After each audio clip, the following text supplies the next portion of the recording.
And welcome to the GO Station in Burlington. We're heading out to the Canadian Disability March, taking place today on May 5th, 2024. I hope to interview some people at the event, as well as show you the march on this video.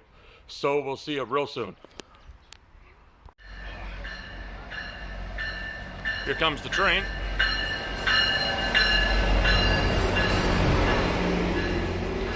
And we're off to Toronto. So here we are on the train. It's about an hour into Toronto. And we're in car 4032. So we'll pick this up when we reach Union. See you all soon. Hamilton connection. Right. So how long have you been on disability? I have been on disability most of my life, since the age of what you can receive, ODSP. And how do you feel we're treated? What's that? How do you feel we're treated? Well, it was treated good a long time ago, but with the cost of living going up everywhere and rent. You know, at one time back in the early 90s, a one-bedroom apartment was $500 or $600. Yeah, I remember those days. Now it's $1,500 or $1,000. So it's like, how far the disability, the ODSP doesn't go that far. Did you apply for the Canadian Disability Benefit? No, I was told I couldn't do that. And why? And who told you this? I don't know who told me. It was H&R Block. Well, Hamilton said I couldn't do that. Well, I would get a second opinion from a family doctor. My taxes are already filed for this year. Doesn't matter. You can go back and put in a claim. Oh, okay. I didn't know that. Because I got it. And I just have a brain injury. Where? I have spasm cerebral palsy. That's what I have. So you came out to the march from all the way from Hamilton. I live from Hamilton, yeah, and I'm a member of Toronto Disability Pride. 3 years now. Wonderful group of people. They really need to support us a lot better. I mean, for one thing, and now they're offering this disability tax credit. Yep. But you have to file for it. That's disgusting. Yeah, you have to file. You have to file for the disability. I got it. But you want you to get the disability tax credit, your doctor has to basically fill out paperwork for you, and a lot of them are charging up to $250 for the paperwork. Oh, God. It doesn't make it worth it to fill it out, you know. I'm in City House in Hamilton. Okay, my rent's I'm very lucky to be there. I'm as well. In City Housing. Yeah. My rent's $109 a month, and they charge the government the other $900 and something. Yeah, so well, I'm lucky to have in 6 years on a waiting list for a wheelchair apartment. They're getting ready for the march, and I've already done one interview. You can see here, people are getting ready for it.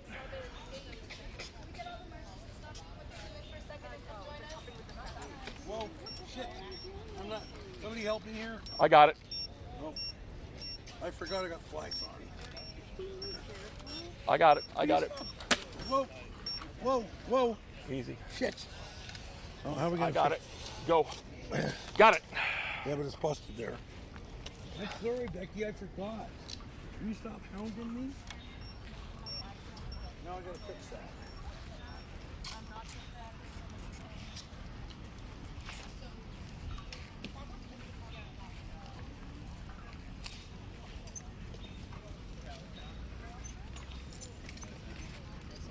How are you? My name's Tom Riddell. I run Disability Advocacy Twitter, and I'm actually filming the event and doing a documentary. I'm hoping to interview as many people as I can as well. Do you have time? I don't know that we were doing like photography or anything. So do you get consent from people? Or? Well, I basically ask people if they want to be filmed. If they don't, I go no. Okay. Actually, there's a porta potty over there. I go there. Give me one. Give me one second.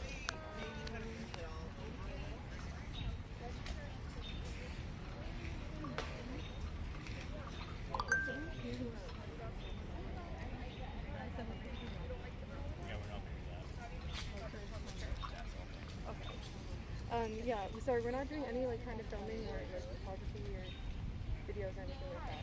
Oh, Okay, because I'm basically just trying to help our cause. That's all.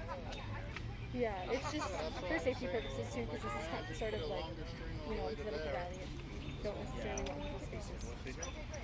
All right, that's fine.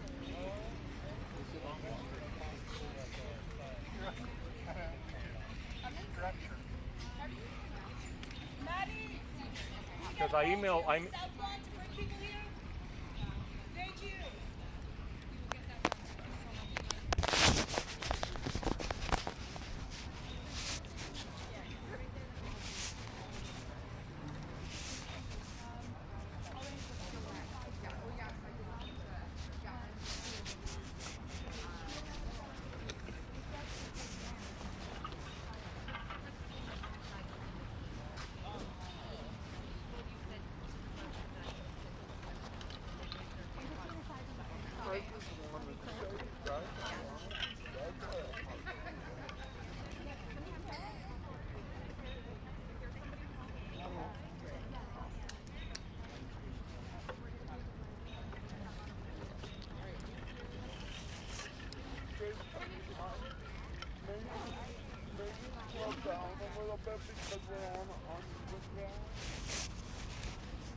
so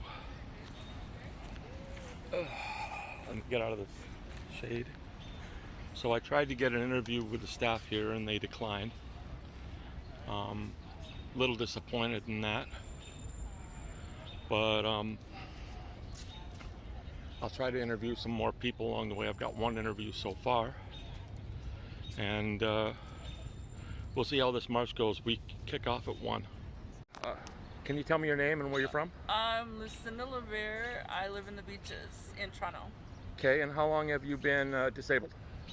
All my life, but in 2023 I got a stroke, and now I have a physical disability, and my disabilities from my childhood has been invisible. Yeah, mine was the same way. So, this is your first time to the march. What are you Yes. expecting? Some rights activism, some pride, community engagement. I have no idea. It's my very first time.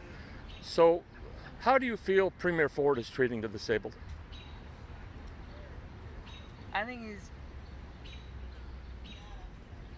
treating the entire province unfairly with the Bill 5 and Bill 6. The fact that with the tariffs and everything's going on, that we're just like an afterthought. Yeah. It took me 6 months to get this chair and the wheelchair from the United States because tariffs were in place. Wow. And it cost ADP more money because of the tariffs to pay for this. Even though government paid for it, it was way over what the approval was, and yet they paid for it. Thank God. Yeah. Because Thank goodness. I would put the money. I would have to put the money in. This is brand new. This is only a week old. How's Week old chair, week old so? disability. How's your housing situation? Are you all right there? I got into Toronto accessible guaranteed income Yeah. housing. Well, in that's a godsend. 2022, year before the stroke, and I lived in Markham and Ellesmere in a wonderful building, and that was good until I got the stroke, which then housing made me move to the beaches. I hate it because I had no choice of where I'm moving, and I had no choice of what unit I was getting, and I can't move. I had an 800 square foot place, and now I have a 600 square foot place, and I can't move around. Even with my wheelchair, I can't move around. Even though it's an accessible unit, it's not accessible. I'm burning my hands on the stove. I put in accommodations so many times, and nothing's being done. I even talked to Luke Anderson from Stopgap, I said, how do you make Toronto housing, make the place make accessible to you? Because they won't. And he said there's so many avenues to go to. I'm trying to fight for what I need, but yes. Yeah. Well, myself, I've been in a subsidized basement apartment since 2003, and it's been still tough. By the time I pay my bills, I've got maybe $200 left for food. Same with me. I go to the food bank. I go to the vegetarian food bank. I haven't bought groceries in 8 months. I haven't physically bought. I literally depend on the government for food. All right, everybody. I'm here with two people who came out from the event. They're from Newfoundland. So, can you tell me about yourself and how long you've been disabled? I've been disabled almost 8 years from a fall in the workplace. And now I'm here for Disability Parade. And how has it affected your daily life? Well, everything. Everything has been affected. My whole life. And compared to the Ontario government, how does the Newfoundland government handle you guys? Do you find that it's any better? I don't really know much about what goes on here, because I've been here for a few days. I am shocked at the inaccessibility of a lot of places, seeing as this is the biggest city in Canada. Yeah. And I'm coming from one of the smallest places in Canada. I expected a big jump in the accessibility, and Right. there's not. No. No, it's horrible. Well, I came in with a couple of people who were the organizers. They had to catch. They were on the subway, and they had to get off one stop before the current one here, just so they could get an elevator. Right. So. Yeah, we've had trouble everywhere. When we got here, the first 3 places we went to eat, couldn't get in. So, it's been trying. Were you able to apply for the Canadian Disability Benefit? Yes. And were you able to get it? Yes. Yeah, I got mine. And I was lucky. I have a good doctor. Without it, I wouldn't. I got a severe brain injury, so. I wasn't able to get it. Oh. You weren't. I didn't owe enough. Oh, well, It's still not enough money. They promised to take us out of poverty, and it's $200. yeah. Originally they gave people on CERB $2,000. How is $200 going to help? $2,000 would have done the job. No DSP. Yeah, so am I. I'm filming, by the way, just to let you know. Okay. If you don't want to be filmed, just let me know, and I won't. I've got no worries about it. Where is it going? I'm I only tell the truth. It's, Oh, I'm good with that. Yeah, sure. Well, they should smarten up. I'm trying to film this on my Twitter, I've got about 400 followers now. I'll get the follower count up, but I'm trying to get more information. I've been out here and actually tried to interview the premier, and I got pushed away. Yeah, that doesn't surprise me. So, anyways, nice to meet you. Can I have both your names? I'm Aspen. Alyssa? Okay, and how long have you guys both been disabled? For about 5 years now. My whole life? Okay, and how do you find the supports in Ontario for you? There are definitely some struggles. Definitely some struggles. I don't feel like there's enough supports, especially for adults with disabilities. Right. Because I became severely disabled when I was disabled when I was a teenager, but I became a wheelchair user when I became an adult, and there's really a lack. Hi, And how long have you been disabled? for 40 years. Okay, and how do you find your housing? You're able to get housing? Not quite. I live with my mom. Okay. And how do you find the government is giving you enough to survive? I would say not much. Okay. And what would you like to see out of this event? Would you like to, have you done it before? No, this is my first time. It's been 4 years since I haven't been in one. All right. Me is I am a light brown skinned man with a white shirt on which says respect my existence or respect my resistance. I am also bald, and I'm wearing shorts, so there's that. To begin today's march, a quick agenda. I will be giving a land acknowledgement, then we move on to some background and housekeeping, our speakers, then we march, and finally a celebration at Grange Park. We at TDPM recognize our privilege to be on this land and learn and help educate others about the traditional knowledge and worldview of those who came before us and who continue to foster recognition between us all in hopes of knowing better and being better. We are grateful to be based in the city of Toronto, which is traditional territory of many nations, including the Mississaugas of the Credit, the Anishinaabe, the Chippewa, the Haudenosaunee, and the Wendat, peoples and their lands, which is now home to many diverse First Nations, Inuit, and Métis peoples. We want to acknowledge that Toronto is covered under Treaty 13 and the Williams Treaty. We in turn extend our respect to all First Nations peoples, Inuit and Métis peoples, for the valuable past and present contributions to this land. We know as Turtle Island, to this land we know as Turtle Island. I also recognize and respect the cultural diversity that Indigenous people bring to all cities across Canada and across Turtle Island. Our North American history speaks to the genocide of Indigenous peoples and culture. I believe in the words of Fannie Lou Hamer, nobody's free until everybody's free. I stand dedicated, yes, thank you for that. I stand dedicated to this task and encourage you to do the same. Thank you. Miigwech.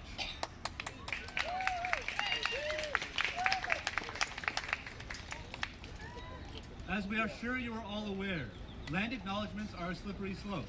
They can have the ability to reclaim identity and be radical. However, they can also be very performative, both in and outside of activist spaces. Access statements found on every ableist non-profit's website often operate in a similar fashion. Disability as a category is the child of colonization, enslavement, and the exploitation of Turtle Island and its peoples. From drapetomania to feeble-mindedness and hysteria, from chattel slavery to residential schools, from institutions to prisons, disability was built to reinforce racism and capitalism. Disablement is the primary tool our colonial capitalist system uses to control people, destroy economies, and cause permanent scars to communities and cultures around the world. This genocidal institution built to house and erase Indigenous peoples and disabled peoples were designed, built hand in hand. This violence is ongoing for both of our communities in order to label an other, in order to create a white supremacist standard of normal. I would also like to acknowledge the harm Canadian mining operations have done to Indigenous peoples across the world. 70% of the mining operations in Latin America are Canadian. This can no longer be ignored. We cannot overcome ableism without dismantling the colonial apparatus. Decolonization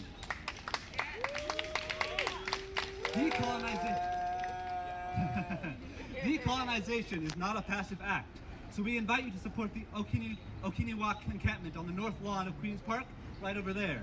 Set up by the Indigenous Land and Water Defenders after Bill 5 was signed by Doug Ford and Mark Carney to promote their dangerous anti-Indigenous and anti-immigrant policies.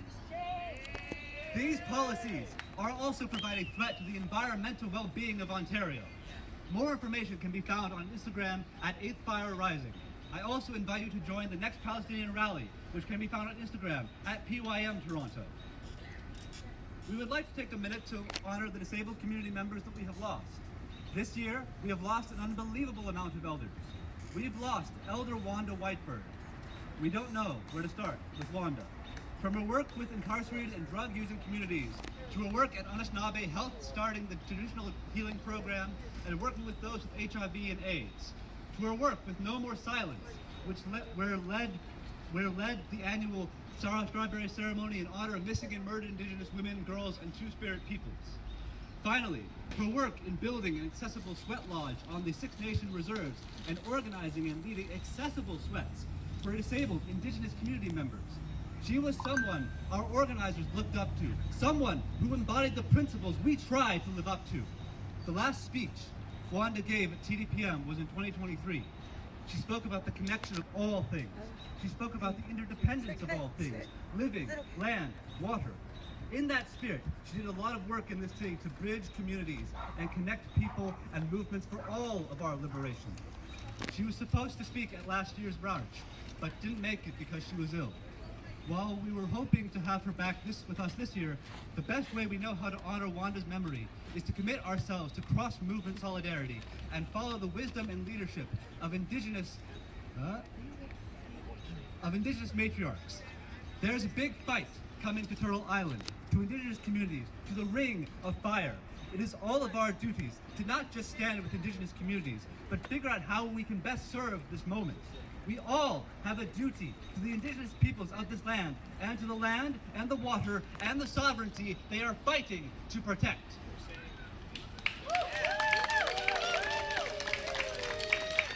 On the American side, we have lost a legend in the disability community. Patricia Byrne, who taught our organizers many of the values we live by, alongside Citizens Invalid and countless others in the Bay Area, not to mention many disability movements internationally. They awakened an entire generation of disabled youth. As disabled movements grow and youth are finding out about disability justice on social media and elsewhere, it's going to be more important than ever for us not to lose our political soul, to not let our movement be co-opted by those who just want a seat at the table, no matter whose blood they're covered in. What Patricia Byrne taught us is that we will always have free food at this march. We will always have access services, including harm reduction.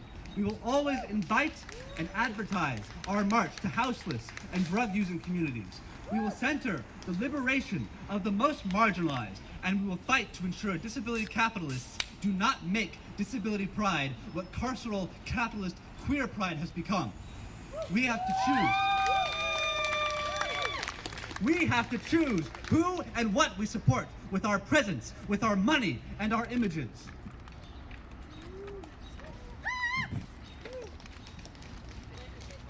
In Toronto, we have also lost Jess Sash. Jess Sash was a disabled artist and activist who inspired many of our organizers with their art pieces, from American Able to Freedom Tube. Though we never got to meet them, we always hope to. Our heart goes out to their loved ones, and we thank them for the impact they've had on this city. Additionally, we have lost Isabella Gant from POOF, Protecting ODSP and OW funding. Well known for holding small protests where she would stop streetcars to bring attention to the plight and conditions we face. She has been one of our speakers in the past, and she chose Maid this year. Oh. We hazard a guess that some of you joining us from other movements and communities have been invited to Maid parties this year. Maid is casting a dark shadow over our community. It is eugenics. And one day, others will write about this inhumane policy. They sponsor our suicides, and we are losing people whose futures we can never imagine or know. Before this year, and remember their lives and think about how we can honor their legacies.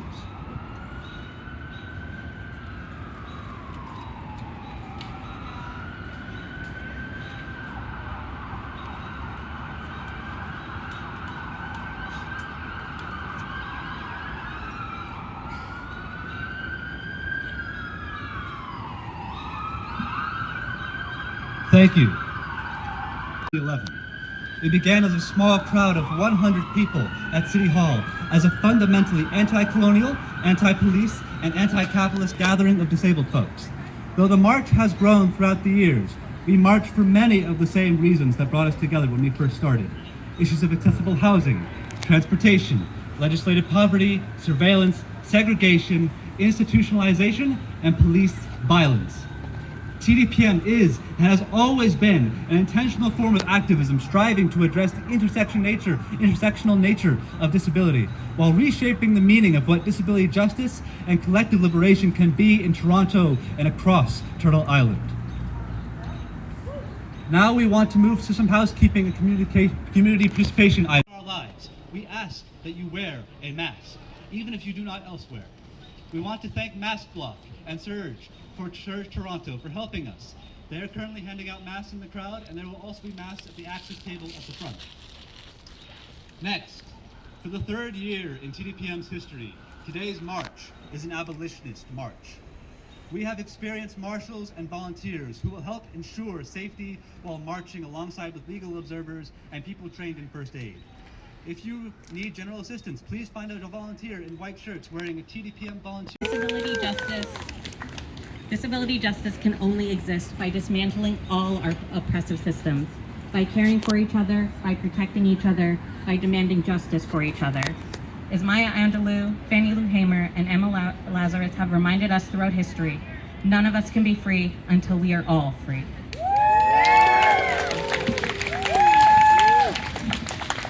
Our lives, we ask that you wear a mask, even if you do not elsewhere. We want to thank Mask Block and Surge Toronto for helping us. They are currently handing out masks in the crowd, and there will also be masks at the access table at the front. Next, for the third year in TDPM's history, today's march is an abolitionist march. We have experienced marshals and volunteers who will help ensure safety while marching alongside with legal observers and people trained in first aid. If you need general assistance, please find out a volunteer in white shirts wearing a TDPM volunteer. So we're about to start marching. You can see everybody gathering me behind me.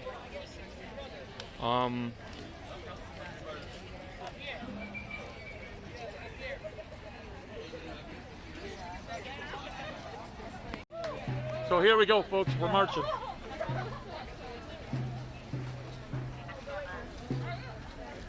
Let's go.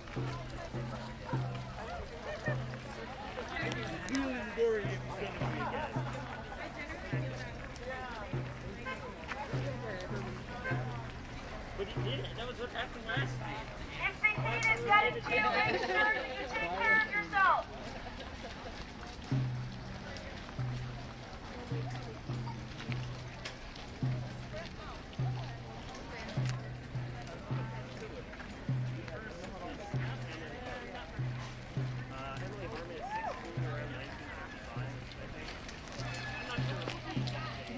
Here we go, folks. We're finally marching. If anybody needs umbrellas for the sun, they're in the cart at the back.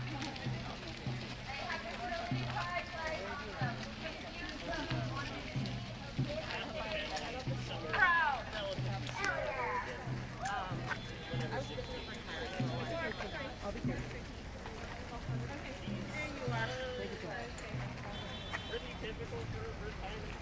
Nice.